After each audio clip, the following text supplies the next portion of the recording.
Assalamualaikum warahmatullahi wabarakatuh dan hai.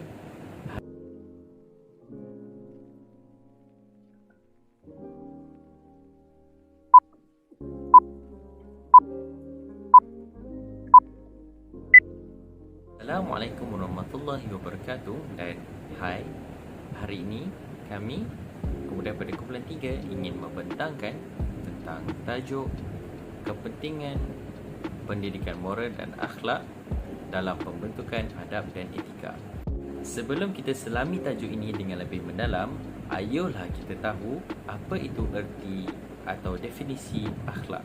Saya paskan kepada saudara Rakizi. Okey, saya akan menerangkan mengenai maksud akhlak. Perkataan akhlak adalah berasal daripada kalimah bahasa Arab iaitu kata jamak daripada al-khuluq.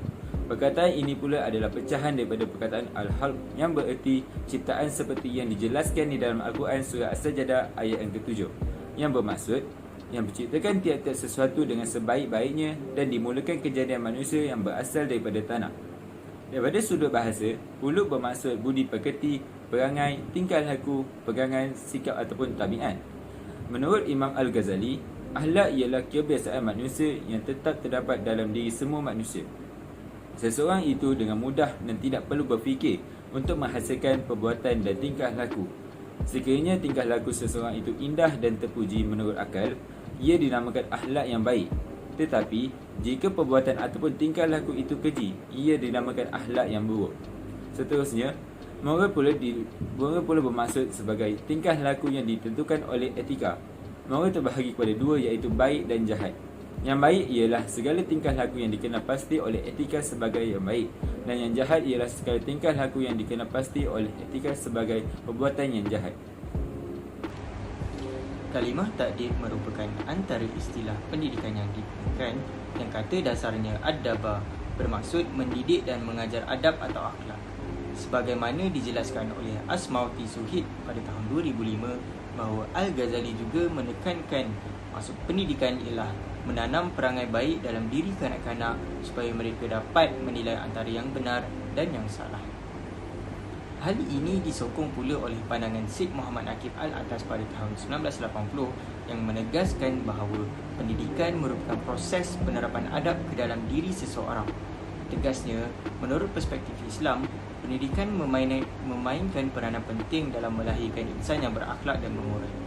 Realitinya, kepentingan pendidikan akhlak dan moral telah diakui oleh semua masyarakat sepanjang sejarah sejak zaman Greek lagi. Sebagaimana yang dijelaskan bahawa pendidikan tidak boleh dipisahkan daripada pertimbangan nilai, malahan persekolahan itu sendiri merupakan pendidikan nilai. Seterusnya, saya akan menerangkan mengenai kepentingan pendidikan moral dan akhlak terhadap pembentukan adab dan etika. Pendidikan moral dan akhlak merupakan peranan utama dalam membentuk insan yang beradab dan beretika. Yang pertama, kepentingannya ialah dapat menjamin kewujudan, kestabilan, keamanan dan kesejahteraan dalam sesebuah masyarakat tanpa mengira kaum dan agama. Pendidikan moral ini sangat ditekankan dalam kalangan pelajar sejak mereka di bangku sekolah. Ini kerana pendidikan moral dan akhlak ini adalah tunjang utama bagi melahirkan insan yang mengamalkan nilai-nilai murni sekaligus dapat membentuk masyarakat yang beradab dan beretika. Seterusnya adalah penerapan nilai-nilai moral dan akhlak di mana ianya terdiri daripada cara-cara hidup bermasyarakat.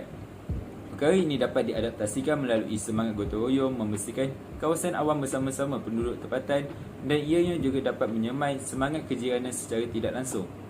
Nilai-nilai budaya seperti cara hidup, kemasyarakatan, sosial dan tradisi. Nilai ini merangkumi pelbagai nilai yang dimiliki oleh kelompok sesuatu masyarakat seperti budaya menghormati orang tua, berbudi bahasa dan sebagainya.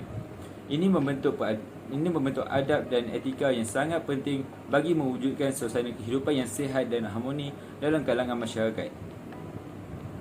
Seterusnya, untuk kepentingan kedua pula adalah meningkatkan persefahaman dan kerjasama bagi mengekalkan keharmonian hidup dalam negara Malaysia yang demokratik ini.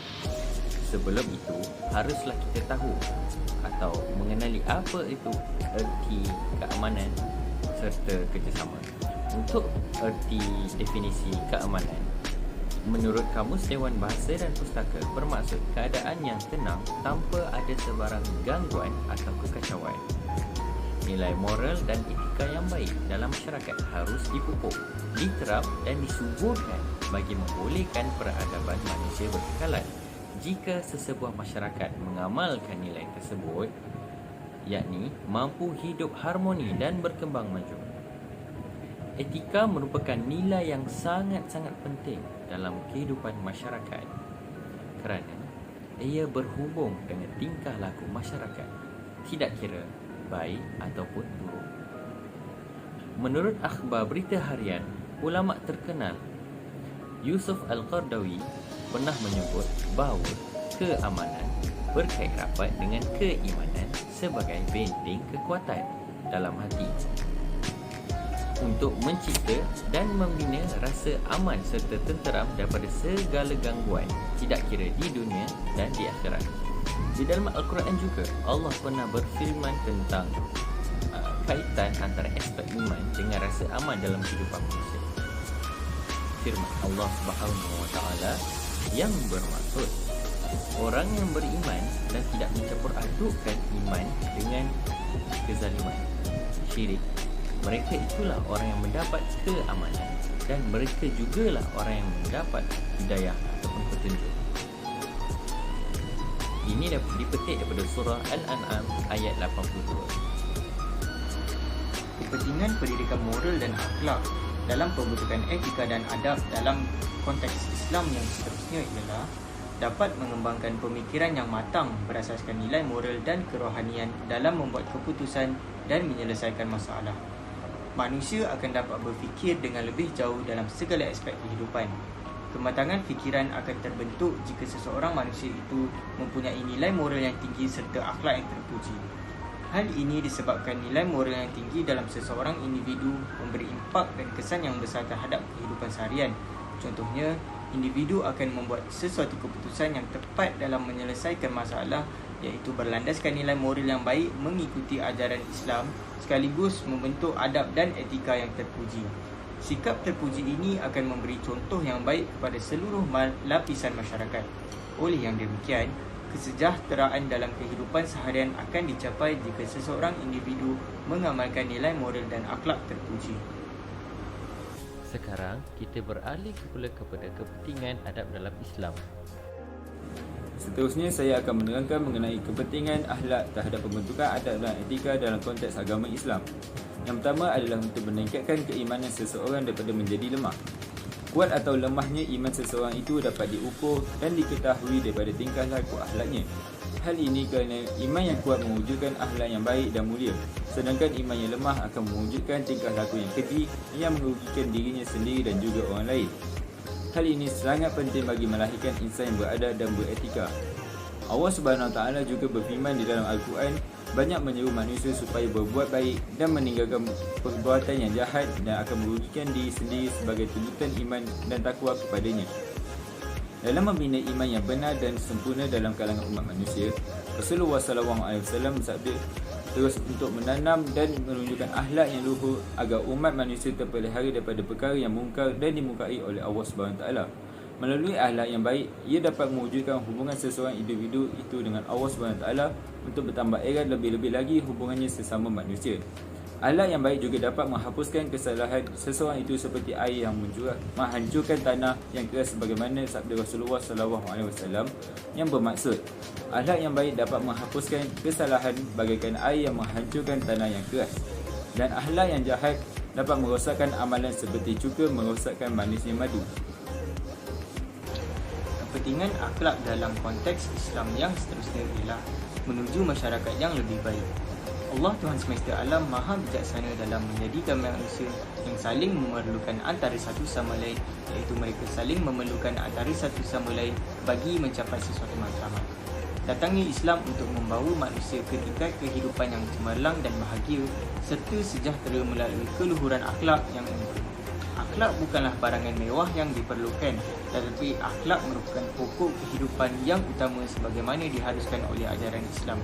Wajib setiap individu Muslim memilikinya dan Islam menghormati akan individu yang memilikinya. Rasulullah SAW ada menjelaskan tentang memiliki akhlak yang terpuji dan tingkah laku yang baik dalam sebuah hadis, iaitu bermaksud dalam membina akhlak yang baik, tidak boleh didasarkan kepada perintah dan larangan semata-mata. Seseorang pendidik perlu menunjukkan teladan dan tingkah laku yang baik kerana ianya dapat memberi pengaruh yang baik kepada orang yang berada di sekitarnya. Tingkah laku yang baik akan mempengaruhi orang yang memerhatikannya sehingga menjadi dia tertarik terhadap tingkah laku tersebut dan mengambil sifat-sifat baik tersebut untuk diamalkan. Demikianlah Rasulullah SAW berjaya memikat ramai orang kafir sekaligus menyebabkan mereka memeluk Islam hasil daripada kepribadian Rasulullah SAW yang unggul. Rasulullah SAW terkenal dengan akhlaknya yang pemurah, iaitu tidak kikir dengan apa sahaja, beranai iaitu tidak pernah mundur daripada kebenaran, adil iaitu tidak pernah zalim dalam menjatuhkan sesuatu hukuman, serta jujur dan dipercayai orang ramai sepanjang hidupnya. Sekiranya setiap daripada akhlak yang baik diamalkan dalam kalangan masyarakat sekarang, niscaya sesuatu perubahan yang sangat ketara akan muncul. Tidak akan wujud lagi masalah sosial dalam kalangan remaja yang semakin meruncing. Rasuah dalam kalangan pemerintah tidak akan berlaku kerana mengamalkan sikap jujur dalam pekerjaan. Hal ini sekaligus akan menjadikan umat Islam lebih baik daripada penganut agama-agama lain. Mengapa akhlak sangat penting di dalam agama Islam? Seseorang yang berakhlak Islam haruslah dapat membeza antara baik dan buruk kerana ianya merupakan kepentingan yang signifikan dalam pembentukan adab dan etika. Setiap kejadian yang berlaku mempunyai proses yang tersendiri, sama juga seperti akhlak. Proses pembentukannya adalah selaras dengan perkembangan jiwa seorang itu sendiri. Untuk pembentukan akhlak dan pendidikan moral yang baik itu tidaklah sukar, namun haruslah mempunyai istiqamah yang berterusan dan kuat untuk mencapai kedudukan yang tinggi dalam kesempurnaan akhlak. Jangan turun mama abah. Ni ada hilang sabar dah dengan perangai abah. Dan hilang hormat. Tua pada nama tapi bukan pada usia. Hah? Nampak aja Alim? Tak sudah solat tapi perangai macam setan. Hei, kau jaga mulut kau. Jangan main cakap kuat mulut kau je. Yang kau hina ni laki aku, tahu tak? Mia tak hina mak. Tapi sikap abah ni yang lagi hina. Perlu kau Mia hormat orang yang macam ni? Adegan yang ditunjukkan sebelah tadi menunjukkan bahawa akhlak dan moral sangat penting dalam diri setiap insan. Namun, apakah kesan jika pengabaian pendidikan moral dan akhlak berlaku? Seterusnya saya akan menerangkan mengenai kesan pengabaian pendidikan moral dan akhlak terhadap pembentukan dan etika dalam kalangan masyarakat. Keruntuhan akhlak akan memberi kesan yang sangat besar dalam kalangan masyarakat. Jatuh bangunnya sesuatu negara, agama dan bangsa dapat dilihat dari segi akhlak dalam masyarakat itu sendiri. Tidak dinafikan, akhlak remaja pada hari ini sangat membimbangkan. Kiranya hal ini tidak dapat dibendung oleh pihak-pihak yang tertentu, terutamanya oleh pihak kerajaan dan juga pihak-pihak berwajib. Maka tidak heranlah pada masa akan datang, masyarakat kita akan hancur dan keruntuhan akhlak remaja-remaja terutamanya akan rosak dan binasa. Disebabkan itu, pendidikan moral dan akhlak sangat dititik beratkan sejak kecil lagi dan ia digambarkan seperti pepatah Melayu, biarlah menentu buluh dari rebungnya. Namun begitu, kesan yang paling ketara yang akan dapat dilihat pada akhlak remaja pada hari ini ialah masyarakat di negara ini akan menjadi porak-poranda, pecah belah dan tidak bersatu padu. Perasaan buruk dan prasangka pasti akan wujud dalam kalangan masyarakat. Sifat saling curiga-mencurigai antara satu sama lain wujud dan pergaduhan dalam masyarakat akan pasti berlaku. Isu-isu perkauman akan wujud seandainya pergaduhan ini melibatkan antara kaum dan agama. Hal ini boleh menjejaskan pembentukan adab dan etika secara langsung, tidak dapat melahirkan insan yang berakhlak mulia.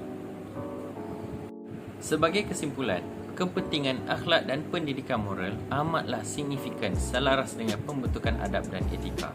Akhlak pada umumnya dapat diterap sesuai dengan firman Allah Subhanahu Wa Taala dalam surah Asy-Syams ayat 7 hingga 10. Maksudnya, demi diri manusia dan yang menyempurnakan kejadiannya dengan kelengkapannya sesuai dengan keadaannya serta mengilhamkannya untuk mengenal jalan yang membawanya kepada kejahatan dan yang membawanya kepada bertakwa. Sesungguhnya, berjayalah orang yang menjadikan dirinya yang sedia bersih bertambah-tambah bersih dengan iman dan amal kebajikan. Dan sesungguhnya, hampalah orang yang menjadikan dirinya yang sedia bersih itu susut dan terbenam kebersihan dengan sebab kekotoran maksiat. Ini menunjukkan bahawa keluhuran budi pekerti berpunca dapatlah disimpulkan juga bahawa kepentingan akhlak dan pendidikan moral dalam pembentukan adab dan etika perlu dititik beratkan kerana ia merupakan aspek yang penting kerana moral dan akhlak merupakan indikator ataupun kayu ukur dalam pembangunan sebuah tamadun. Sekian daripada kumpulan kami. Terima kasih.